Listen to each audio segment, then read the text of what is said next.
What if the things you call normal, the habits you've stopped questioning, are actually quiet signals that something inside you has been hurting for a long time? There is a kind of exhaustion that sleep cannot fix. It is not the tiredness that comes after a long day of work or physical effort, the kind that disappears after a good night's rest. This is different. This is the kind of fatigue that greets you the moment you open your eyes, as if the night never truly happened. You wake up, but you don't feel restored. Your body may have been still for hours, but something inside you has remained active, tense, quietly working against you. And so the day begins not with energy, but with resistance. You might tell yourself that you just need more sleep, that your schedule is off, or that stress is catching up with you. You might try to compensate by going to bed earlier, sleeping longer on weekends, or finding small breaks throughout the day. Yet, no matter what you adjust, the feeling persists. It lingers in your muscles, in your thoughts, in the way even the simplest tasks feel heavier than they should. Getting out of bed becomes a negotiation. Starting something requires more effort than it used to, and finishing it often feels like a quiet victory that no one else notices. This kind of tiredness is not always visible to others. From the outside, you may appear functional. You show up, you respond, you complete what is expected of you. But inside, there is a constant sense of depletion, as if your energy is being drained faster than it can be restored. It is like carrying an invisible weight that no one else can see, yet you feel it in every movement, every decision, every moment that requires you to engage with the world.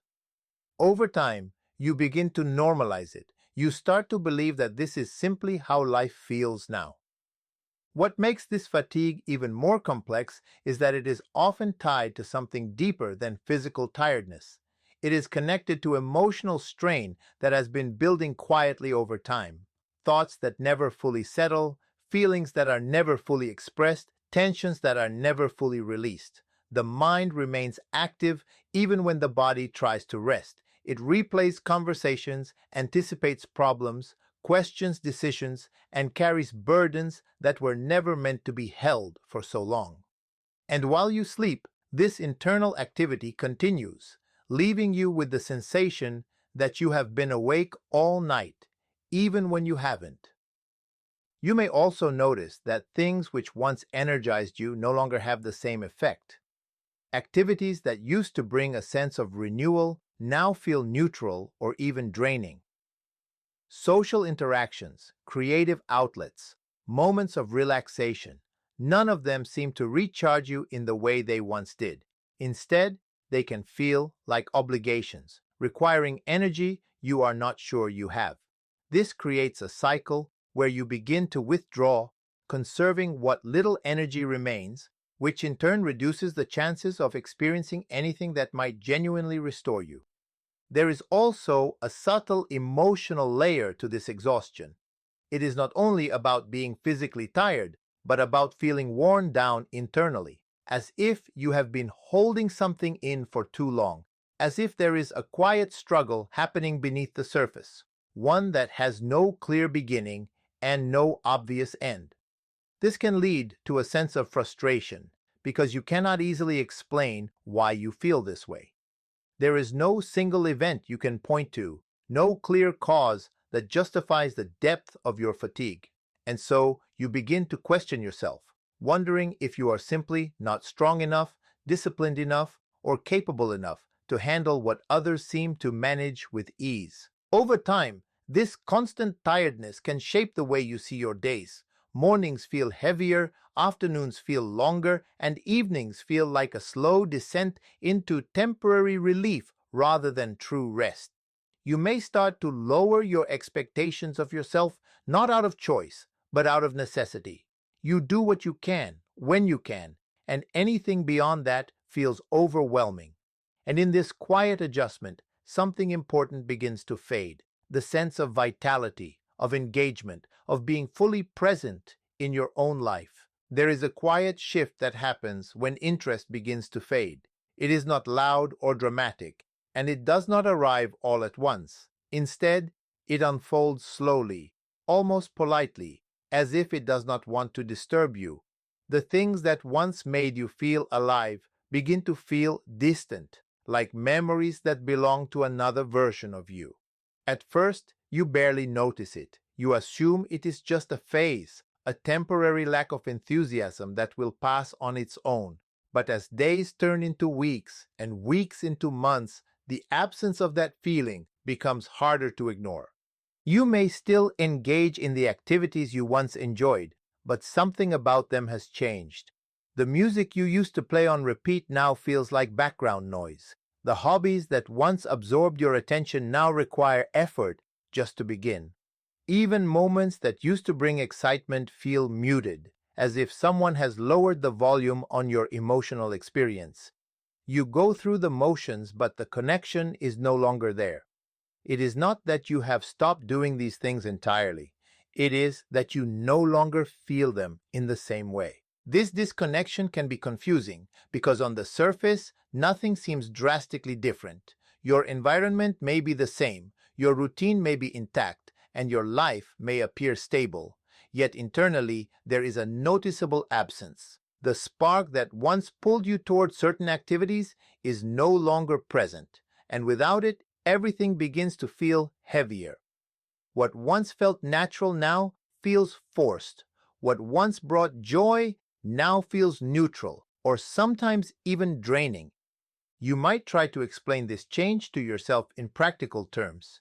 You tell yourself that you have outgrown those interests, that your priorities have shifted, or that you simply need something new. And while growth and change are natural parts of life, this experience carries a different quality. It is not about replacing old passions with new ones. It is about a general loss of engagement across multiple areas of your life. It is as if the ability to feel excitement has been quietly reduced, leaving behind a kind of emotional flatness. This loss of interest often extends beyond hobbies and entertainment. It can reach into your relationships, your goals, and even your sense of purpose. Conversations that once felt meaningful may now feel like obligations. Achievements that once mattered may no longer bring satisfaction. Plans for the future may feel less inspiring, more like distant ideas than something you are genuinely looking forward to. This creates a subtle but persistent sense of disconnection, not only from the things you do, but from the person you used to feel like. There is also a certain grief hidden within this experience, though it is not always recognized as such. It is the grief of losing access to something that once came naturally, the grief of remembering how it felt to be engaged, curious, and emotionally present, and realizing that those feelings are no longer easily available.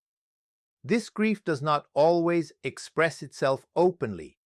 Instead, it lingers beneath the surface, shaping your mood, your energy, and your overall sense of fulfillment. As this pattern continues, you may begin to withdraw from activities altogether. Not because you have consciously decided to stop, but because the effort required to participate no longer feels justified by the emotional return. If something does not bring joy, it becomes harder to prioritize it, and so gradually your world becomes smaller. Fewer activities, fewer moments of engagement, fewer opportunities to reconnect with that sense of aliveness. This reduction can reinforce the feeling that something is missing, creating a cycle where the lack of interest leads to less participation, and less participation deepens the lack of interest. You may also find yourself comparing your current state to how you used to feel, which can create a quiet sense of frustration or self-doubt. You wonder why something that once mattered so much now feels so distant. You question whether something has changed within you, whether you have lost a part of yourself that you cannot easily recover. And in that questioning, there is often no clear answer, only the persistent awareness that something important has shifted in a way that is difficult to explain and even harder to reverse. There is a subtle line between choosing to be alone and slowly disappearing into isolation, and it is not always easy to recognize when one becomes the other. At first, solitude can feel like relief. It offers a break from noise, from expectations, from the constant demands of interacting with others. It gives you space to breathe, to think, to exist without needing to respond or perform. In many ways, it feels like a healthy decision, a way of protecting your energy and maintaining a sense of control over your environment. But over time, something begins to shift. What started as a conscious choice gradually becomes a default state. You begin to prefer being alone, not only because it feels peaceful, but because engaging with others starts to feel unnecessarily exhausting. Social interactions, even with people you care about, require more effort than they used to. Conversations feel longer, responses feel heavier, and the idea of maintaining connection begins to feel like a responsibility rather than something natural. Without realizing it, you start to reduce the number of interactions in your life, not through a clear decision, but through quiet avoidance. You may still tell yourself that you enjoy your own company, and in many moments that is true. But there is a difference between solitude that restores you and isolation that slowly drains you. Restorative solitude leaves you feeling clearer, calmer, and more connected to yourself. It creates space for reflection without cutting you off from the world. Isolation, on the other hand, begins to narrow your emotional range. It reduces the variety of experiences in your life, limiting the opportunities for connection, spontaneity, and shared meaning. What once felt like freedom starts to feel like confinement, though it is not always recognized as such. One of the reasons this pattern is difficult to identify is because it often feels justified. You may believe that avoiding social situations is simply a way of maintaining your peace, protecting yourself from unnecessary stress or discomfort. You might think that others are too demanding, too draining, or too complicated to engage with regularly. And while there can be truth in these perceptions, they can also become a way of rationalizing withdrawal. The more you stay within your own space, the easier it becomes to see the outside world as something that requires too much from you. As this continues, your tolerance for interaction may decrease. Situations that once felt manageable can begin to feel overwhelming. Even small social commitments might feel like significant tasks that require preparation and recovery. You may start to decline invitations more frequently, postpone responses, or avoid initiating contact altogether.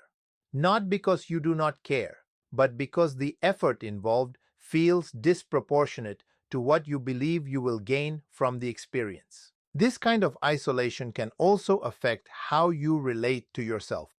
Without regular interaction, there are fewer opportunities to see yourself reflected through others.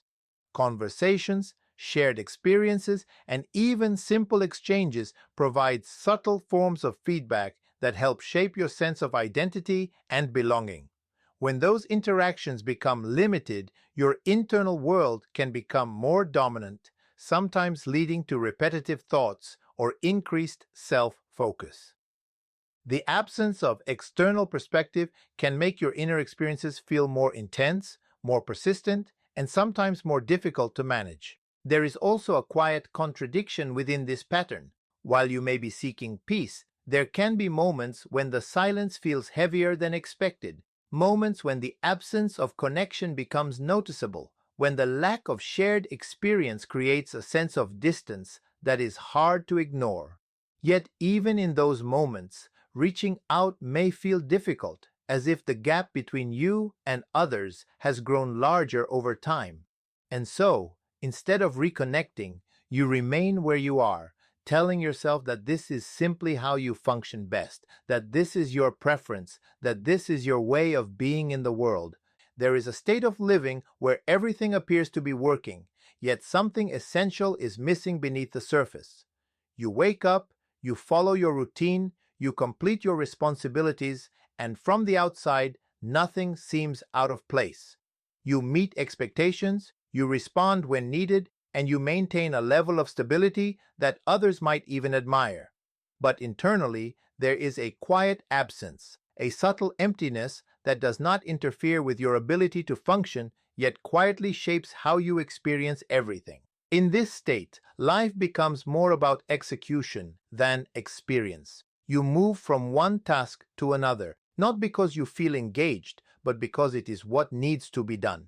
There is a sense of discipline, but it is not fueled by motivation or excitement. It is driven by habit, by obligation, by the simple fact that stopping would create more difficulty than continuing. And so you keep going, maintaining a rhythm that looks consistent from the outside, even though it feels disconnected on the inside. What makes this pattern particularly difficult to recognize is that it does not disrupt your external life in obvious ways. You may still perform well at work, maintain relationships, and manage daily responsibilities without significant issues. There are no dramatic breakdowns, no clear signs that something is wrong. Instead, there is a quiet flattening of your emotional world. The highs are not as high, the lows are not as intense, and everything in between feels muted, as if your ability to feel has been gently turned down. This emotional numbness can be confusing because it does not fit the common idea of struggle. You are not overwhelmed by sadness, nor are you visibly distressed. In fact, you may even describe yourself as fine when asked. But beneath that word, there is a lack of depth, a sense that you are moving through your life without fully inhabiting it. Experiences pass by without leaving a strong impression. Moments that should feel meaningful do not resonate in the way they once did. Even achievements which once brought a sense of satisfaction now feel like items checked off a list rather than milestones that carry emotional weight. Over time, this disconnection can influence how you relate to your own identity. If you are not feeling deeply, it becomes harder to understand what truly matters to you. Preferences become less clear, desires feel less urgent, and decisions may be based more on practicality than genuine interest. You begin to rely on structure and routine to guide you, not because they inspire you, but because they provide a sense of direction in the absence of strong internal signals. There is also a subtle tension that comes with maintaining this level of functionality. While everything appears stable, there is an underlying effort required to keep it that way. It is not effortless flow, but a kind of controlled movement where you are constantly managing your actions to ensure that nothing falls out of place. This can create a sense of distance from your own experiences, as if you are observing yourself rather than fully participating in what you are doing. In social situations, this pattern can become even more noticeable. You may engage in conversations, respond appropriately, and even appear present, but internally, there is a gap between your actions and your feelings. You might say the right things, react in expected ways, and maintain the flow of interaction, yet feel detached from the experience itself. It is as if you are playing a role that you have learned well, even though the emotional connection to that role has weakened. As this continues, the idea of feeling deeply again may begin to seem unfamiliar or even uncomfortable. You adapt to this state of neutrality, where the absence of intense emotion feels safer than the unpredictability of genuine engagement. The predictability of numbness becomes easier to manage than the vulnerability of feeling, and so, without making a conscious decision, you settle into a way of living where everything works, but very little is truly felt. There comes a point when silence is no longer just silence. It becomes a mirror, and for many people, that mirror feels uncomfortable to face. So instead of turning inward, they turn outward, filling their time with distractions that keep deeper thoughts at a distance. This avoidance does not always look obvious. It often appears as productivity, as staying busy, as always having something to do or something to consume. But beneath that constant movement, there is a quiet resistance to being alone with one's own mind. You may notice that moments of stillness feel heavier than they should. When there is nothing to focus on externally, something begins to surface internally. Thoughts that are not easily dismissed, feelings that are not clearly defined, questions that do not have immediate answers. These experiences can feel unsettling, not because they are inherently overwhelming, but because they require attention and honesty. And so, instead of engaging with them, you find ways to move past them quickly. This can take many forms. You might reach for your phone without thinking, scroll through content, watch something, listen to something, or immediately shift your focus to a task.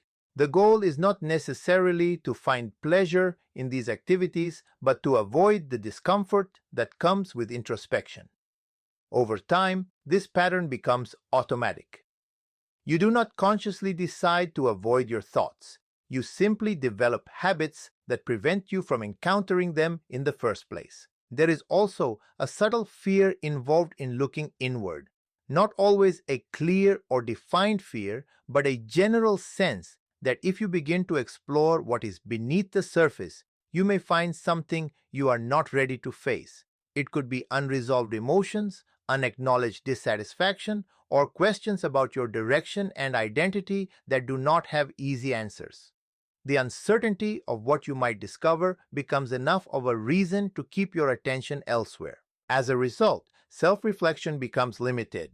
You may still think about your life in practical terms: what needs to be done, what problems need to be solved, what plans need to be made, but deeper reflection, the kind that involves understanding your emotions, your patterns, and your internal state, becomes less frequent. You stay on the surface, where things feel more manageable, where answers can be found quickly, and where you do not have to sit with ambiguity. This avoidance can also influence how you process your experiences. Without taking the time to reflect, emotions may remain unprocessed, lingering beneath the surface without clear resolution. Situations pass, but their impact is not fully understood or integrated. This can create a sense of accumulation, where unresolved feelings quietly build over time, contributing to a general sense of unease that is difficult to trace back to a specific source. There is a certain irony in this pattern. The more you avoid looking inward, the more unfamiliar your internal world becomes. And the more unfamiliar it feels, the more difficult it is to engage with it when you do encounter it. This can create a cycle where avoidance reinforces itself, making introspection feel increasingly uncomfortable and less accessible. What could have been a gradual and manageable process of self-understanding becomes something that feels distant and complex. You may also begin to rely more heavily on external structure to guide you. Without a strong connection to your internal cues, decisions may be based more on expectations, routines, or what seems logical rather than what feels meaningful. This can lead to a sense of disconnection from your own preferences and desires, as if you are following a path without fully understanding why it matters to you. In social interactions, this pattern can show up as a reluctance to engage in deeper conversations about feelings or personal experiences. You might steer discussions towards safer topics, avoid sharing too much about yourself, or feel uncomfortable when others invite you to reflect more deeply. It is not necessarily that you do not want to connect, but that the process of exploring and expressing your internal state feels unfamiliar or demanding. Over time, this avoidance shapes the way you relate to yourself. Instead of seeing your inner world as a place of insight and understanding, it becomes something you navigate around. You learn to function without fully engaging with your own thoughts and emotions, maintaining a level of stability that depends on keeping certain aspects of yourself out of focus. There is a quiet habit that many people develop without realizing it, a habit that seems harmless on the surface but slowly reshapes the way they relate to themselves. It is the tendency to minimize what they feel, to reduce the weight of their own experiences, to convince themselves that what they are going through is not significant enough to deserve attention. This does not happen all at once. It builds over time through repeated thoughts, subtle comparisons, and the constant pressure to remain strong, composed, and unaffected. You may find yourself using certain phrases almost automatically. You tell yourself that others have it worse, that your situation is not that serious, that you should be grateful instead of focusing on what hurts. These thoughts can sound reasonable, even mature, as if you are keeping things in perspective. But what they often do is create distance between you and your own emotional reality. Instead of acknowledging what you feel, you begin to filter it, reducing its importance before you have even fully understood it. This pattern can develop for many reasons. Sometimes it comes from the way you were taught to handle emotions, where expressing pain was seen as weakness or something to be avoided. Sometimes it comes from observing others who seem to carry heavier burdens, leading you to believe that your own struggles do not compare. And sometimes it comes from a desire to maintain control, to avoid being overwhelmed by feelings that seem difficult to manage. In each case, the result is the same. Your internal experiences are quietly dismissed before they have a chance to be processed. Over time, this habit becomes so ingrained that it feels natural. When something affects you, your first response is not to explore it, but to downplay it. You move quickly to rationalize, to explain it away, to convince yourself that it does not matter as much as it seems. This can create a sense of emotional efficiency, as if you are handling things quickly and moving on. But beneath that efficiency, something remains unresolved.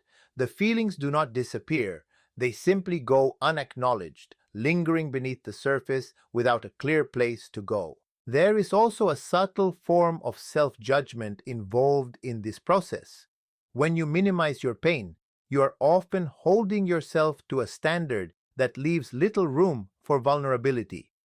You expect yourself to handle everything without difficulty, to remain unaffected by situations that would naturally impact anyone.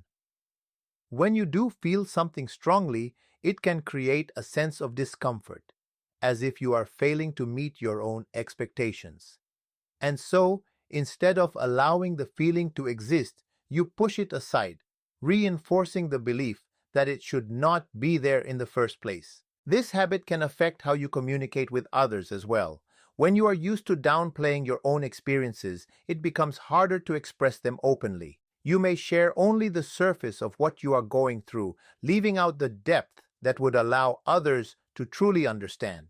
Conversations remain at a level that feels safe, where you do not risk being seen as too sensitive or too affected. This can create a gap in your relationships, where connection is present, but not as deep or as honest as it could be. There is also a cumulative effect to this pattern. Each time you dismiss what you feel, you reinforce the idea that your experiences are not important enough to deserve attention. Over time, this can shape your overall sense of self-worth, not in an obvious or dramatic way, but in subtle shifts in how you prioritize your own needs. You may become more focused on meeting external expectations, more willing to set aside your own discomfort, more inclined to continue functioning without addressing what is happening internally. At the same time, the unacknowledged emotions do not simply disappear. They remain present in less direct ways, influencing your mood, your energy, and your reactions to situations without clear explanation. You may feel a general sense of tension or unease without being able to identify its source. You may react more strongly to small triggers or feel overwhelmed by things that seem minor on the surface. Without a clear connection to the underlying feelings, these experiences can feel confusing, as if they are coming from nowhere. As this continues, it becomes more difficult to recognize when something genuinely matters to you. If you are constantly minimizing your own responses, the signals that would normally guide your attention become less clear. You may overlook situations that affect you deeply simply because you have trained yourself not to see them as significant.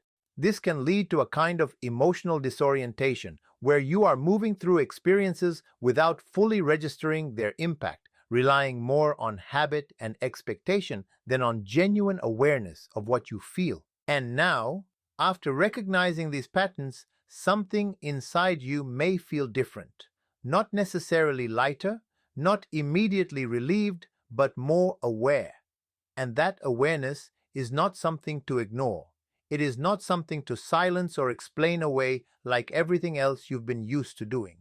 Because the truth is, what we call normal often becomes a refuge, a place where we hide without realizing it, a place where discomfort blends into routine and pain disguises itself as personality. But the moment you begin to question that normal, the moment you start to see these habits not as identity, but as signals, something begins to shift, not outside, but within. You begin to notice yourself in a different way. You start to observe your thoughts instead of automatically believing them. You begin to recognize your patterns instead of repeating them without awareness. And slowly, almost imperceptibly, you create a small distance between who you are and what you've been experiencing. That distance matters because in that space, there is choice. The choice to pause when you would normally distract yourself.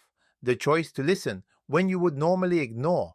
The choice to acknowledge what you feel, even if you don't fully understand it yet. This is not about suddenly changing everything. It is not about forcing yourself to feel differently or fixing every habit overnight. It is about something much more subtle and much more powerful. It is about allowing yourself to be honest, even in the smallest moments. Honest about your energy, your disconnection, your silence, your fatigue. Because healing does not begin with solutions, it begins with recognition. And recognition requires courage, not the loud kind that the world celebrates, but the quiet kind that sits with discomfort without running away from it. The kind that allows you to admit that something inside you has been asking for attention for a long time. You do not need to have all the answers right now.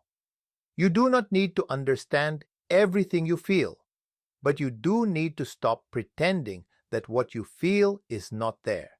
Because every time you minimize it, you move further away from yourself. And every time you acknowledge it, no matter how small the moment, you take a step back towards something real, something alive, something that has always been there, beneath the habits, beneath the silence, beneath the exhaustion. And perhaps the most important thing to understand is this. What you are experiencing is not the end of your story. It is the part where you finally begin to see it clearly.